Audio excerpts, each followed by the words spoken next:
At AIA Australia, we're making healthy living easier by incentivising your clients with rewards, like discounts on their gym memberships, eligible flights, and insurance premiums with AIA Vitality. It's no wonder that we've reduced client lapse rates by 50% and helped grow client engagement. To find out more, contact your AIA CDM today. XY Live this week, we've got Hardy Azeez to talk about content marketing and how you can get the most out of it in your advice business. We're just waiting for everyone to pop online. Everyone's filtering through. Yeah, Mark's in. Good to see you, Shane. Great. Okay. Well, some new names coming up, I think, which is good. Good to see. Yeah, it's great. Welcome to everyone who, if it's the first time, it's all about getting value out of the session. If everyone can ask questions, that would be, that's always encouraged. Well, what we'll do, we'll kick off while everyone's still filtering in. Big thank you to AIA for sponsoring and helping us put on XY Live throughout the year. It's a great support, and we can do it without them. The member group, the Facebook group, we're over 340 people now in the Facebook group. It's really taking off. It's fantastic. We get people coming in daily and constantly hearing about the value people are getting out of it, which is fantastic, and that's what it's all about.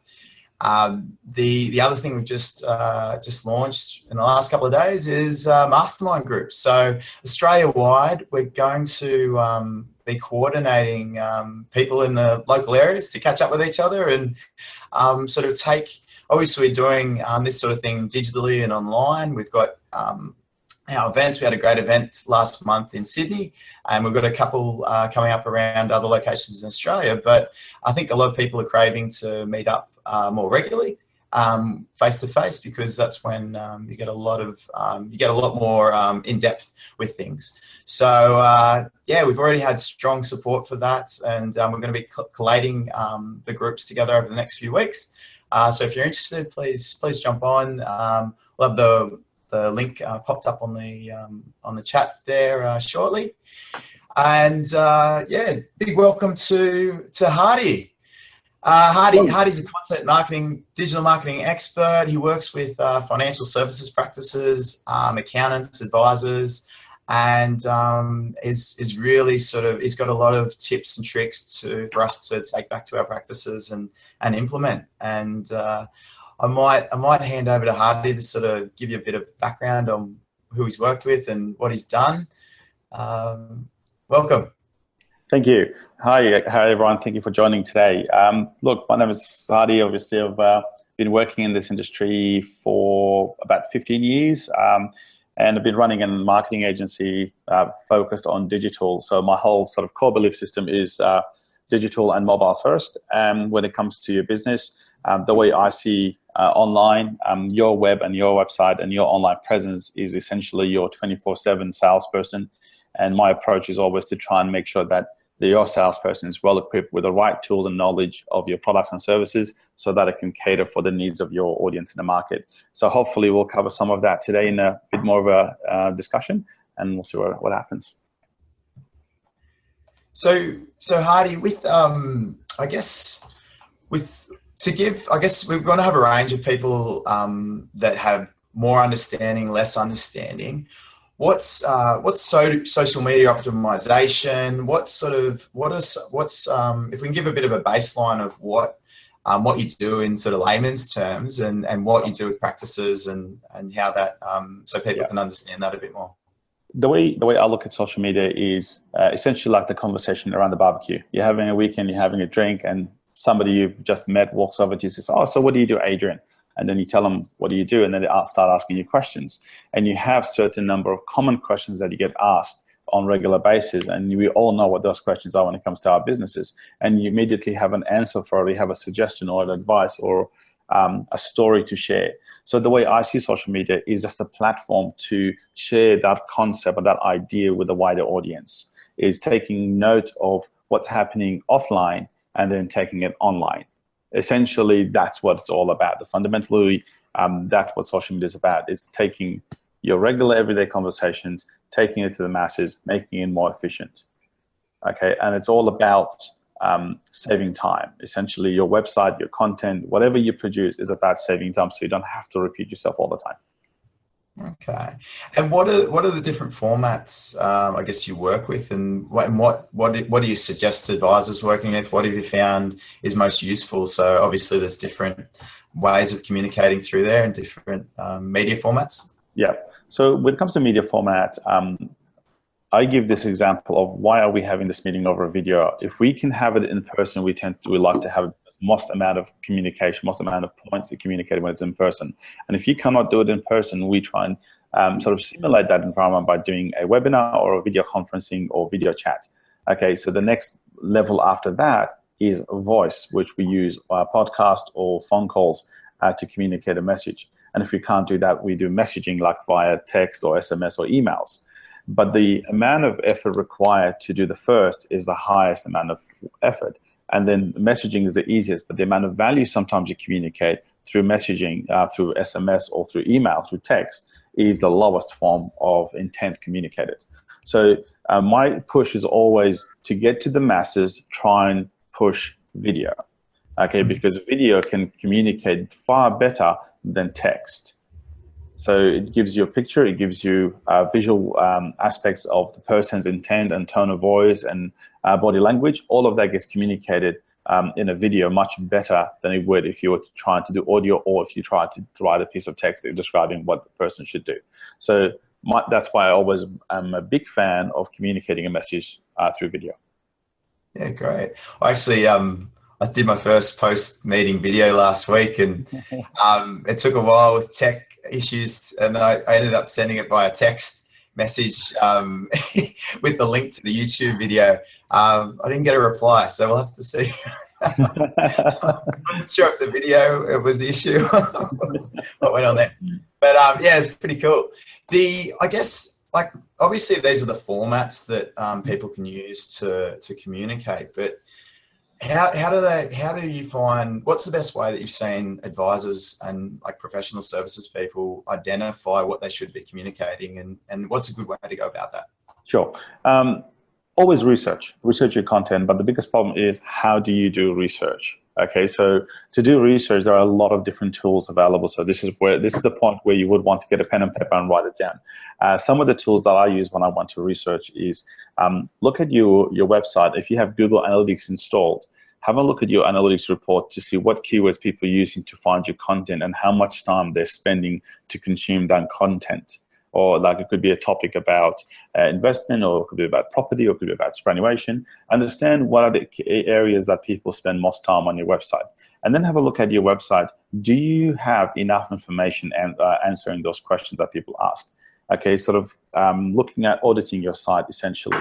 The next part you have to look at is, well, this is what I currently have, but what are the people out there searching more that I personally don't have, but my business actually offers? So that's where you look at 2 or 3 other tools I'm going to mention. One of them is called Google Trends, a particular keyword or phrase, whether it's trending well or not in the market.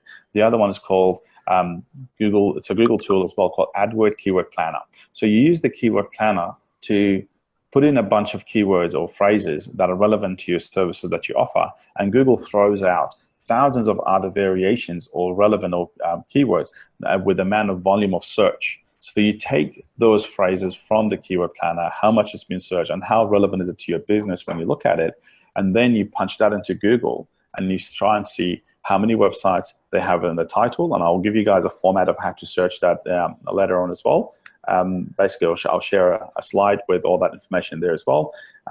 How to search for it, what numbers are you looking for, and actually doing some stats against the number of search versus the number of people talking about it on their website. So it's essentially identifying the supply and demand of content. Once you've identified that, and that's relevant to your business, that's where you start writing and producing your content around that.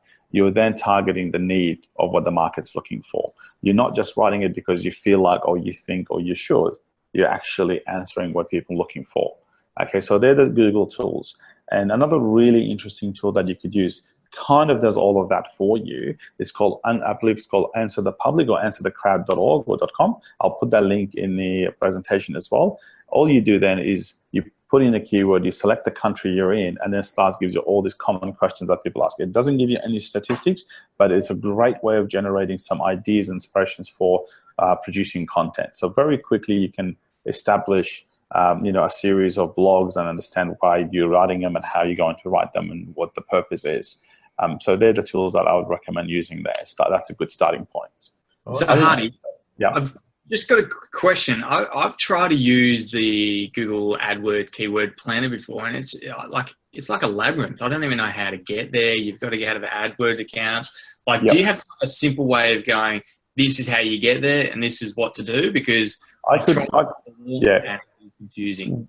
Okay, with the AdWord, when you sign up, unfortunate thing is Google asks you to sign up with a credit card. They don't charge your card. You have to have a valid credit card on the account. And the reason why they do that is so then they can actually tell you, hey, by the way, do you want to run an AdWord campaign? And your account's already set up, because that tool is part of the process of creating an ad. Okay, I can put together a sort of a video demonstration of how to use it and how to get ideas and stuff, and I'll embed it into the deck, into the actual presentation. I'll share it with everyone as well, basically where to go and how to use it. Just a few simple instructions. It's not very complicated once you know what to look for. And I'll clarify that in the documentation, and I'll share it with everyone as well. That'd be good, because I'm not a very clever guy, so I need really simple ways of doing it. I picked up on something, like you're talking about people that had a website, existing data, and had Google Analytics in there and could check what's going on. Yep. How about someone who is just starting out, or they just don't have any tracking on their website? How can they go about figuring out what they should, what sort of suggestions do you have around getting them, even if it's just towards a niche, or if they know what their niche is? What are your suggestions around that?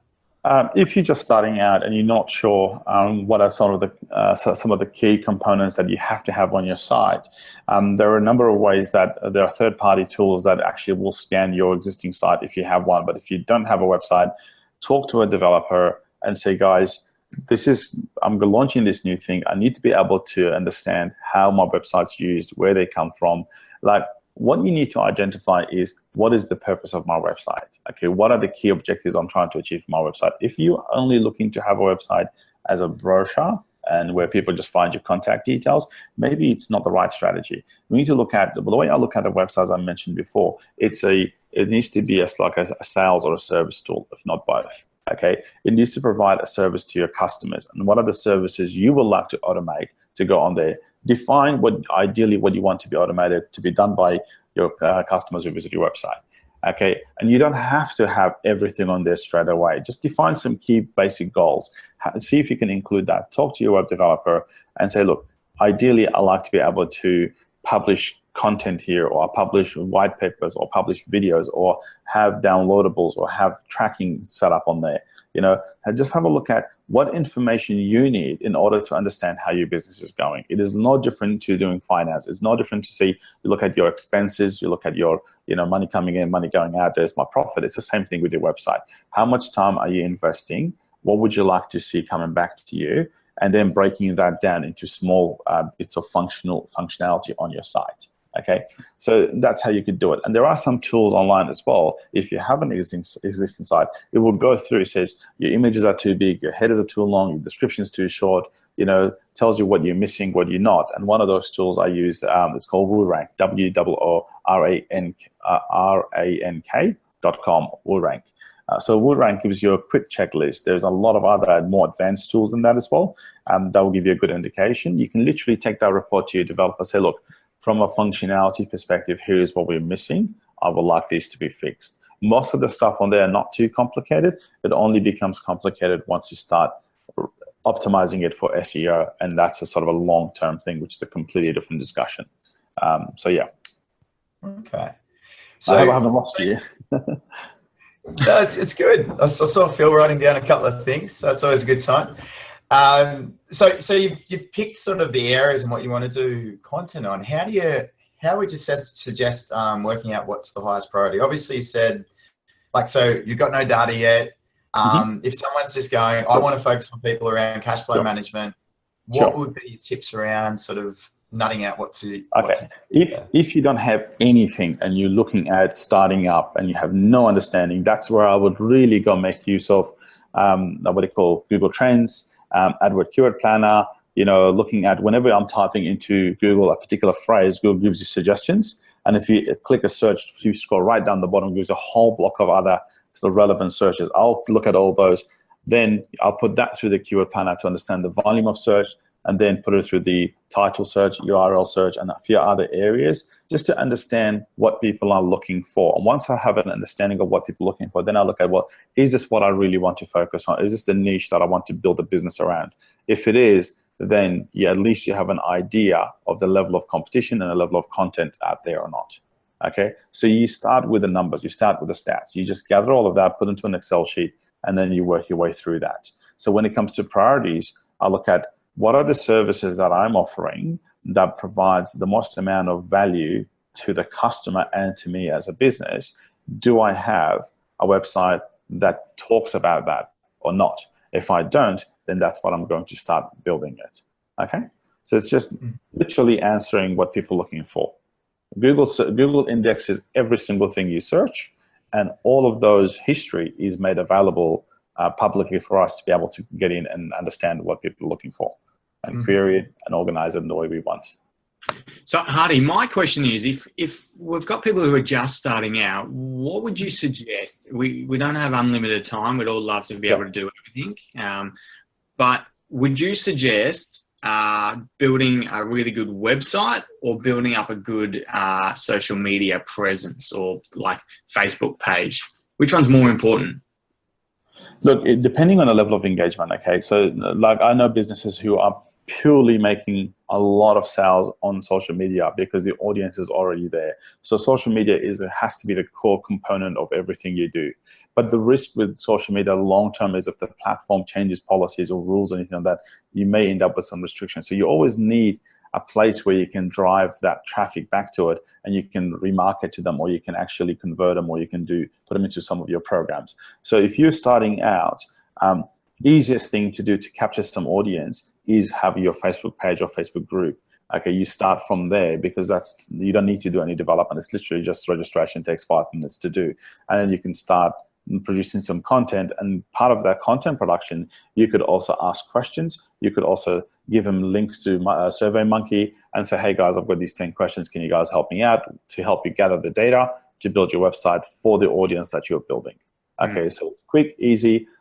Use it as a platform to communicate with an audience, and then once you've done that, you drive all that traffic back to your website. So your website, it becomes the single source of truth that holds all your information long term. Okay, but I highly recommend starting out with your Facebook group or Facebook page and communicating where you're at and what stage of your business you're at. And it's a great platform because everybody's on there, like at least I think about 1 hour, 45 minutes a day is the average user on Facebook at the moment, and it's very high. Yeah, and also just from XY Advisor, we talked about building a website where we can have a member login, and then we decided to scrap that idea and just go to Facebook group, and that has proven to be really successful for XY Advisor because it's just such a low barrier to entry. People are on Facebook, they get notifications through Facebook, and as you said, they're on there for an hour and 40 minutes. Even us hardworking advisors are. Well, the whole idea is that's why social media becomes successful, is because that's where the crowd is. So you as a business, you need to be willing to change. So if Facebook tomorrow wakes up and says, oh, we've got no visitors, but a new platform pops up and that's where everybody goes, you need to move with that. You need to sort of build your business so that's flexible enough to change. We need to be able to follow where the market goes and where the trend is heading. If you can't do that, then you'll be faced with some challenges, and they're not going to be fun challenges. They're going to be very difficult. So my advice is build your audience, build that branding, build that connection with them. Like one of the things I had done before on our website, I actually embedded Facebook Messenger on our site.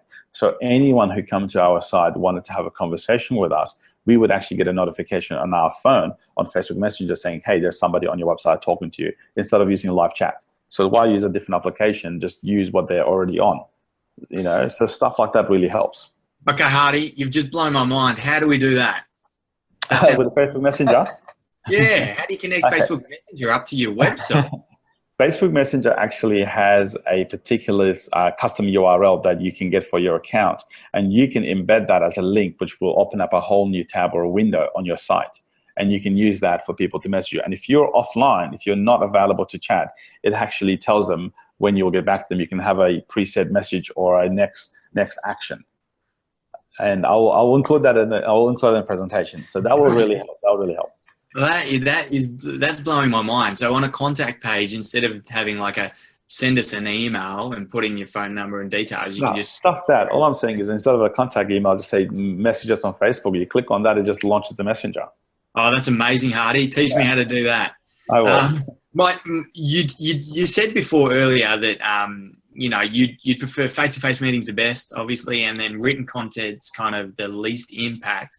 As advisors, it's hard to do videos. It's hard for us to constantly do that stuff. What do you see? Let's say we've got the content, we understand what we wanted to do. We've gone keyword searching on Google. We've really nailed the message we want to give out. Yeah. How do we practically go about thinking about blogging or doing videos? Sure. So one of the key things that I do with content is I'm a big believer in repurposing your content. So if I'm starting with a piece of content that's essentially just a blog, okay, and I just want to have that blog out there, that blog might be a part of 5-part series that talks about finance or that talks about superannuation or insurance, whatever the case may be. Okay, then I take that and then I look at the 3 or 4 key messages in there. Those 3 or 4 key messages, essentially they become your social media post. They can become your Facebook post, your Instagram, your Pinterest, your Twitter, your LinkedIn. You can share it out. But then what you could do with those, you can take those key messages and just put it into like a slideshow presentation similar to PowerPoint or Google Sheets. You can put a presentation there and export that as a video. And you can actually create a video with a nice music overlay just to make it quicker if you don't have the time to do that. But you can build a process around that you can give it to your EA or a staff member or somebody else. Guys, here's the blog, here are the key messages. Can you put together a quick little video with some music, with some intro slide and exit slide, and just the key messages, and then a call to action to take them to the next to the page. If you don't have the time to sit there and record everything and do it, that's one way of coming across. Another way to do it quickly is your videos don't have to be studio quality. It can be a bit raw. It can be even like, approachable, personable, that you're the person there and they're talking to you. So these little things here, you've got everything in there that you need. Like I can shoot a video and I've done it on my phone. I edit it on here and sent it out. And this could easily be just like, hey guys, I've got this amazing, interesting idea of what's going on, and just do a quick video and just send it out on your phone straight away. Okay, so when you're thinking video, don't think I have to be in a studio. Just starting doing video, you start learning so much, and you start learning all the shortcuts and all the tools that you can get. But if you just look at it as a big giant piece of work that is scary, you will never get it off the ground. It will never go out there. Okay, so simplify it, focus on the key message, do a short video, 30-second video. And we did that with Adrian. Adrian, how many views did you have on the blog that you were writing? I said, let's walk into the room and do a video. It was 36 seconds long. And we had like 3,500, 4,000 views on that video within about 2 weeks or something. Within a week, pretty much. It's pretty. Video is engaging. It's. Practice. So I think on that, I think the most important. I'm just holding up like a mic that we bought, and it just actually attaches to your phone. And this is like a directional mic. The quality was amazing. It was $70. There's also the ones you can just pop on your collar. I think that's Phil. What do you use with your videos? I've got the one on the collar. I've got the lavalier mic front. Yeah. And I have one of the shotguns as well.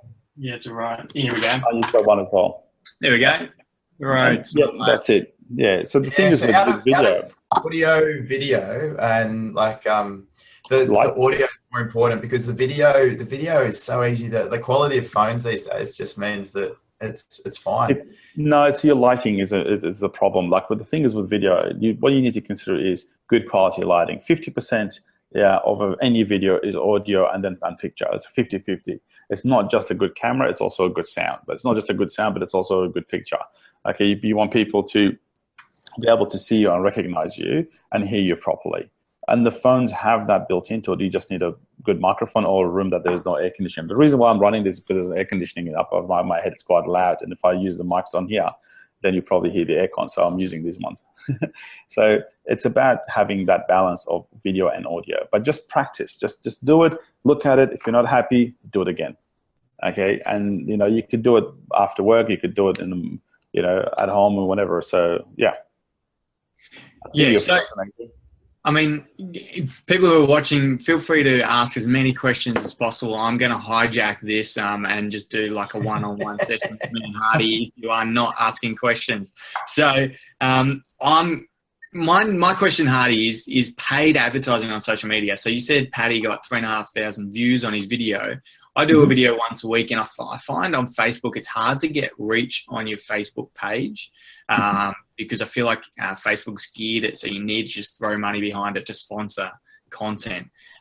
What do you suggest that you should always be putting some like small amount of money behind every bit of content you do, or once a month? What do you suggest in terms of paid? Yeah, or is it just the content needs to be better, Hardy? Well, I see where you're going with that one. in terms of ads with regards to Facebook, there are two ways that you can do it normally. One is obviously sponsored ads. You just push the content up, and the way I would ever suggest doing that is if your content has had some level of social engagement, that's how you do it. Okay, you push that content up, not something that hasn't had any engagement as yet. You're just burning your money then. That's just one tip there. The second one is if you're actually creating video and you're uploading it to YouTube and then sharing it on Facebook, don't do that, because Facebook and YouTube are competitors. So Facebook ranks your videos higher when it's uploaded directly into Facebook instead of shared through YouTube or Vimeo. So if your content is written and posted on Facebook, it's for Facebook, that will give you more reach. And their algorithm is in place to push the ranking higher. Now, you mentioned that they're set up so that they can actually charge more, they cost you more. Well, the way you should think about paid advertising, one of the things I look at as a concept called social selling. Social selling is all about running a workshop, understanding your audience, understanding your business, understanding all the stuff we've discussed, your key messages, products, offering, everything else, and then building avatars or buyer personas and mapping it in Facebook and identifying, creating your groups and identifying who fits into what category for what product or service, and then you can create ads that targets those guys directly. But then when you target them, you might want to be sending them to your landing page, to your sales funnel, okay? And your sales funnel can't be just a generic one. It has to be built for that specific audience. If it's predominantly male or female between the age of 25 to 30, then you need to make sure that your design, your messaging, everything flows right across the minute they see the ad to the minute they potentially sign up or buy from you or something. All that journey needs to be consistent and tell the story for the right audience. Okay, so if you're just pushing content out without understanding of who the audience are, you'll get views, but if you don't get engagement, Facebook is going to rank it down and its costs going to go up, because your competitor might be doing it, hey, they're paying less, but it's more engaging, it's for the right people, and that means more interest. The more interest you see, the lower the cost is going to be. Their benefit, and it's the same thing with Google, their benefit is for you to get results. And for you to get results, you will invest more long-term. They all have a long-term planning. It's not just around, I need to get as much money as I can from you, and whether you get a sale on it is up to you. That's just a model designed to fail. It's not going to work for them, okay? Their objective is help you get the sales, get the conversion, but if your content is not in line with your audience and there's no organic engagement, the cost is going to be higher. So it requires a little bit of planning there. Mm. Yeah, I mean, for me, I find that with Facebook, I don't know if Adrian, you feel the same. I mean, you're a lot better looking guy than me. So, but with Facebook, I feel like very few people who kind of like the page actually see the content organically. There's like, very few. And I feel like when I share it through my personal profile, it gets a lot more engagement through friends and family, even though those friends and family do also like the Facebook page as well.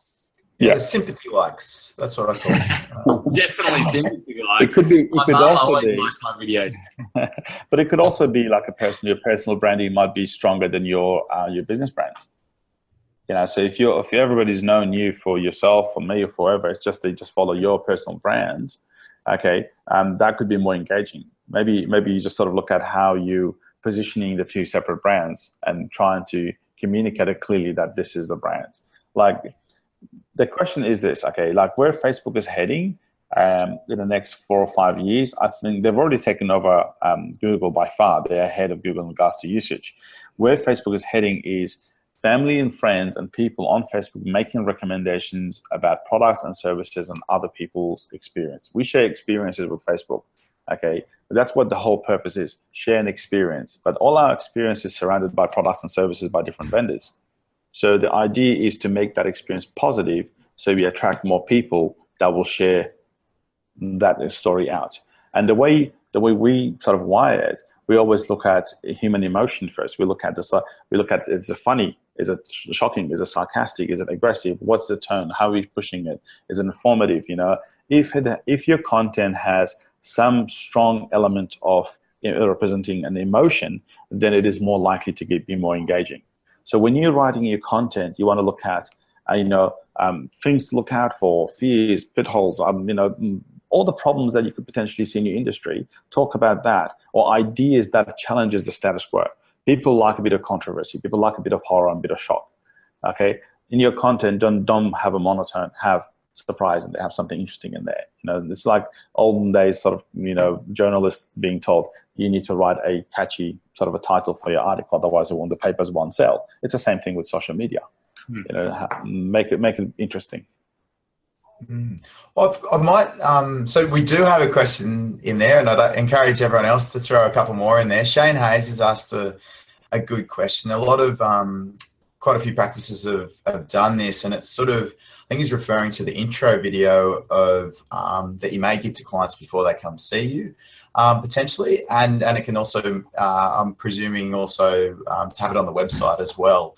So what are your suggestions around that initial engagement piece and communicating the value you can add to clients and what can be done? Like I guess Shane's talked about the time of it. Is it a couple of videos? Is it and are you telling a story, that sort of thing? Yeah, I'm just reading through his question. He says, if you're going to use video to communicate what you do, okay, and why you. All right. So with communication, when it comes to video, especially if you're doing an intro video, always start with why. Like, why do you do what you do? What is the reason you do it? Are you doing it because you're frustrated with your experiences with how others did it, or are you doing it because of you believe that the industry needs to move in a certain direction, or are you doing it because you see a problem and you're trying to fix it that nobody else is aware of it? Okay, because when you communicate with your belief system and that aligns you with your other customers, with the potential customers that are coming to you, like for example, I could say the reason why I became an accountant is because I was not happy with how accounting was done. It is a bit of a myth. It's a bit of a mystery. I didn't understand the logic behind it, and I wanted to clarify that for people. And I can see the frustration with a lot of people going, okay, like, you get audited by the tax office and the accountant goes, I'm sorry, you signed this paperwork. It's not on me. It's on you. Ultimately, it's about the customer understanding what's happening. And most times, like, what? I didn't know that's what I'm signing for. That's a horror story that we will see far too often. It happens all the time. So when it comes to your video, communicate the core message of why you do what you do, okay? And how you're going to help people, and perhaps what have you done for a few people, and what is your process like? So start with your core belief. And I think that sort of that establishes a certain level of relationship between you and the clients. I hope I've answered that question. Yeah, and Shane also just asked, how long should a video be? What's your suggestion around that? The quicker you can get to the message on the video, the better. And sort of my rule is try and stick to under 90 seconds. And if you absolutely have to, no more than 2 minutes for a video. Okay, especially if it's an introduction video. You want to do a quick, short, snappy, get to the point. Like if you're looking at your blog, I mentioned before, there are 3 or 4 key points you try to make. Everything else is a fluff around it. Okay, if you can make those 3 points in a 30-second or a 1-minute video, fantastic. You don't need to write a 1,000-word article around it. So you can just focus on it, because think about it this way: when you're searching, when you're at home and you have a problem with your computer, when you have a problem with Zero, or when you have a problem, whatever it is, when you look for the answers, all you're looking for is the quick, short answer. You're not looking for the background. You're not looking for the history on what else and this and that. You just want to fix that problem. Fix the problem. Great. Well, I'm just sitting here amazed that Amanda Pond hasn't asked the question, considering her engagement involvement on the Facebook group. So if you're listening, Amanda, I'm surprised that you don't have anything for us. I'm going to leave this. Yeah. Maybe is that a good thing? We've got repurposing content. So I think this is something Phil's tried to do. It's you do your video. You've sort of thought about what you're going to talk about there. What are your suggestions, and what do you think are the most effective ways is to go, okay, well, I've thought of this content, I've delivered it over video. Do you suggest then doing a brief blog off the back of it? How would you suggest that be used? Sure. So when it comes to repurposing content, as I was mentioning before, you start with your research. You start with writing a piece of content that answers the question. Then you take the 3 or 4 key messages. Then you create some graphics and images around that. Then you can produce a copy or produce a video or audio around that. So technically speaking, the easiest way to answer that, look at every single product or service you have, okay? Let's say one of them is, I don't know, give me a topic, guys. I can't think right now. Tax return. Cash flow management. Cash flow management. Okay. Well, you ask yourself the question, cash flow management. What are the top 10 questions I get asked about cash flow management around the barbecue or around with the clients or in the streets in general? If I write down the top 10 questions I get asked, that is a great starting point, because that's what people want to hear. Then I'm going to answer those questions in a blog, in a video, in a podcast, and in a image, or could be basically a flowchart, what's it called, an infograph. It's the same question, but you're just answering it through different types of communication, different types of media. Okay, and then you can share that out across different platforms. Now, that is one way of repurposing it. Another way of repurposing it is, if your question is still valid in 3 or 6 months from now, and you've already shared it on Facebook and social media, it's buried deep in the actual history of where it was shared, bring it back up, reschedule the content, especially if it was something that was engaging. Now, one thing you guys may have noticed, Facebook has an algorithm that tells you a story of what happened 4 years ago, brings it back and something in the past, says, hey, this is what happened 4 years ago. Do you want to share it again? And the reason why they do that is because they knew that was a key point, or was an important point, or it was something interesting in your life, and it was engaging, people liked it, but it's still relevant. And then you share it again, it actually gets more engagement. It's the same thing with your business content. If you created something in the past that was engaging, then you can share it again.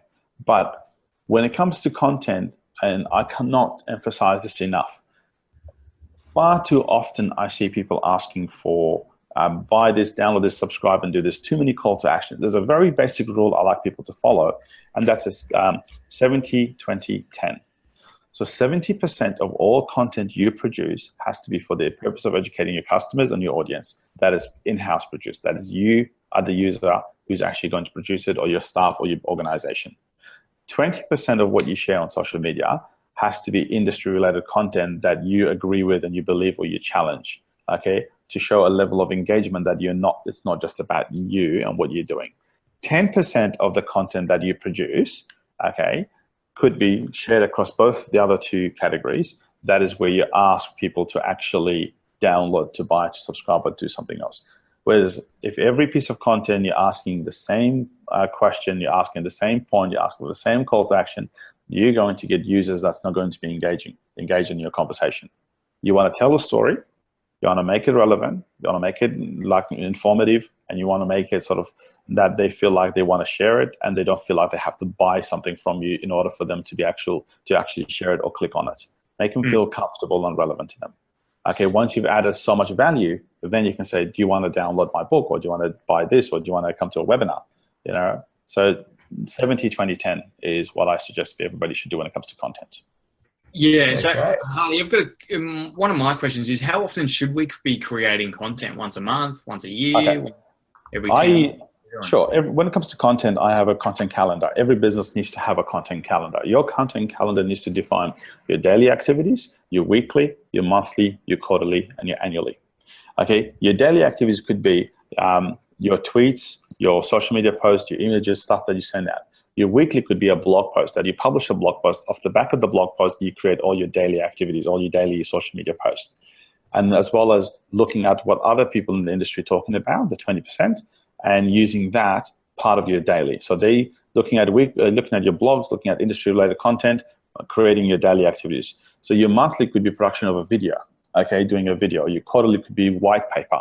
An annual could be an event where you're hosting an event. Your quarterly could also be a webinar, or monthly could be a webinar, and that sort of stuff. So just remember, daily is a small snippet of information that is about what you produce as a blog.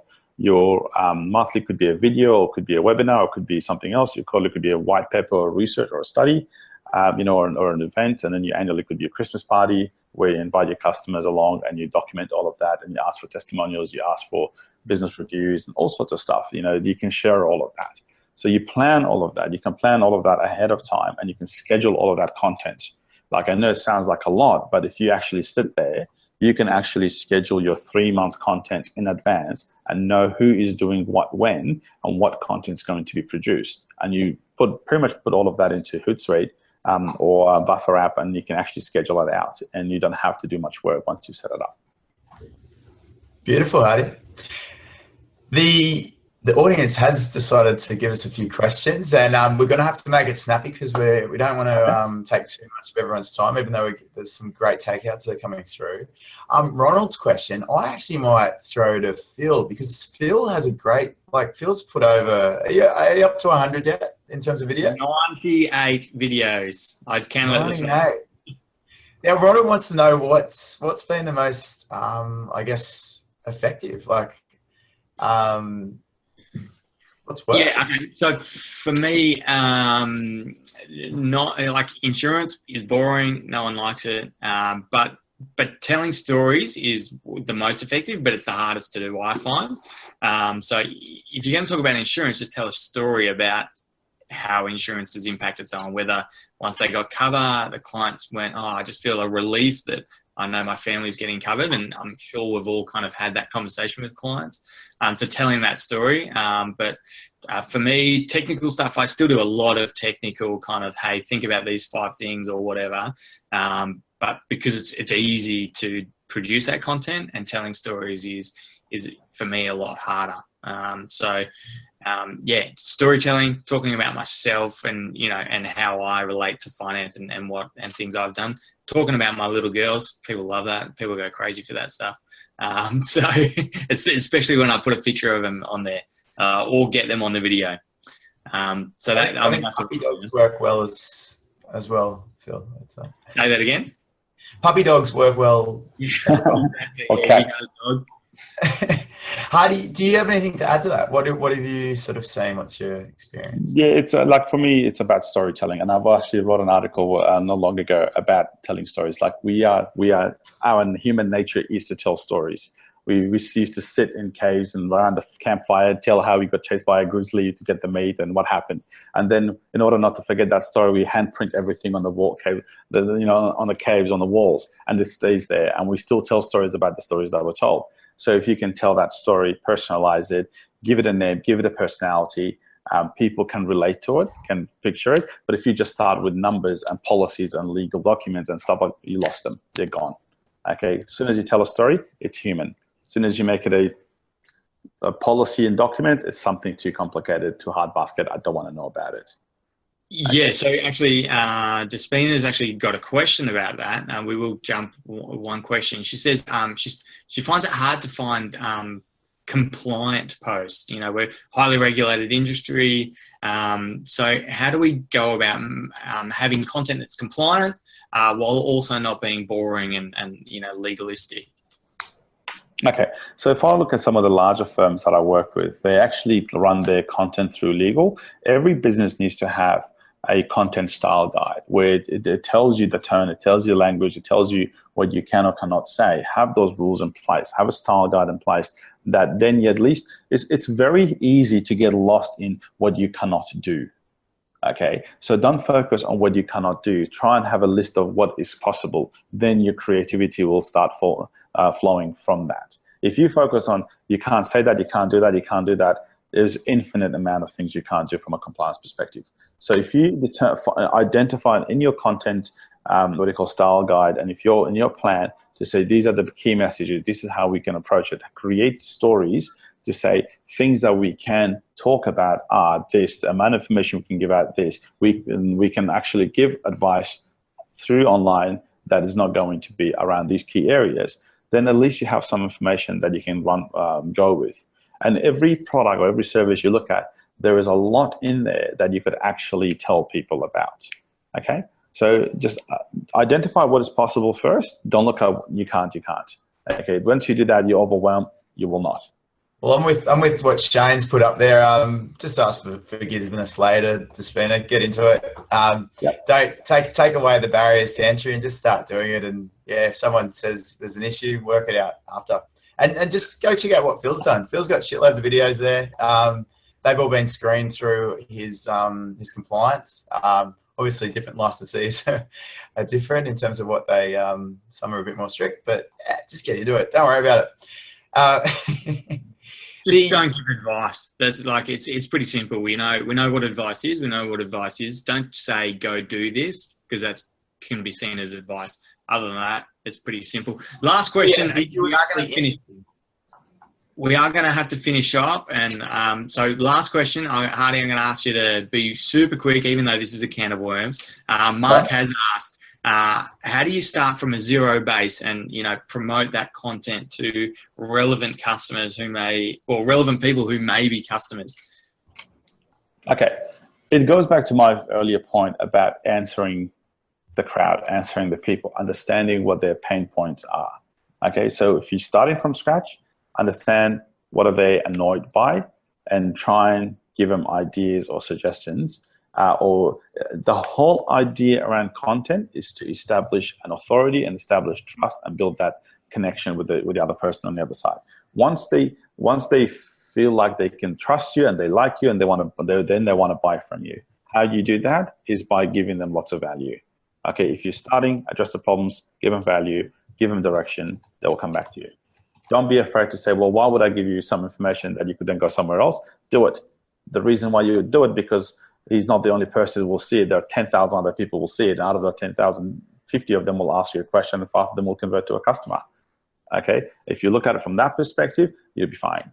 Don't hold back. Just add as much value as you can to your clients or potential clients or the public. Absolutely. And the other thing I'd say for Mark is just like all the content that Phil's put out, he's got all the analytics of like the engagement, the people that have engaged with it. Make sure, I'll just drop in I think I've got, oh shit, that's not the link. Facebook Pixel. I'd suggest you get that on your website because that'll be able to start giving the profile of who's coming to your website. I'll put a little guide up in there now. But we've come to the end. Hardy, that's been amazing. Phil, as well from you. I felt like we're interviewing you for a little bit there, but you've got plenty to add. Really appreciate it, Hardy. Hardy's got a few things to share with the group. If you want to see it, you've got to be in the Facebook group. We'll be posting it up there. So if you haven't jumped in there, just become a member through the website. It's all free and we'll get you into the group. And big thank you to AIA for helping us have this on, and looking forward to catching up with everyone next week, in the next few weeks, in the next XY Lives. Thank you, Adrian. Thank you, Phil. Thanks, everyone, for being here today. I appreciate it. Hope you enjoyed it. If you've got any questions, you can find me on social media. I'm on Facebook, and yes, I'll have the content shared with you guys as well on the actual slides. I'll add some more information based on the conversations from today. And if you have any questions, please feel free to reach out. I'm more than happy to help. Awesome. Thanks, guys. Peace out, everyone. Bye.